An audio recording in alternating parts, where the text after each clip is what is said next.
Akshay திருதியையொட்டி comedy நடிகர் king காங் காது குத்தி கடுக்கன் அணிந்து கொண்டார்.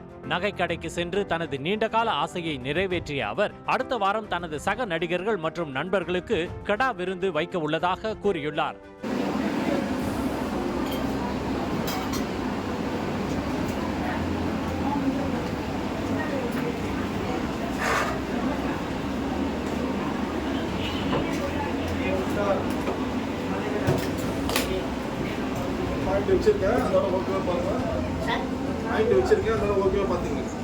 கண்ணாடியில பாரு.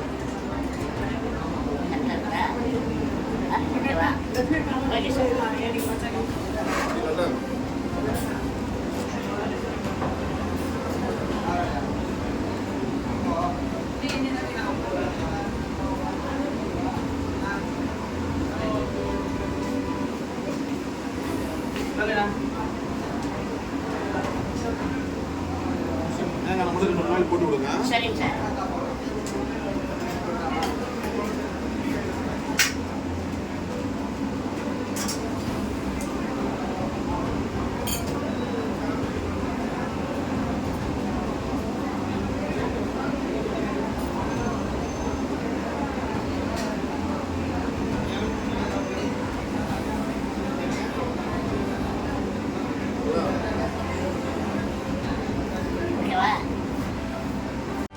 செய்திகளை உடனுக்குடனும் துல்லியமாகவும் தெரிந்து கொள்ள சப்ஸ்கிரைப் பண்ணுங்க.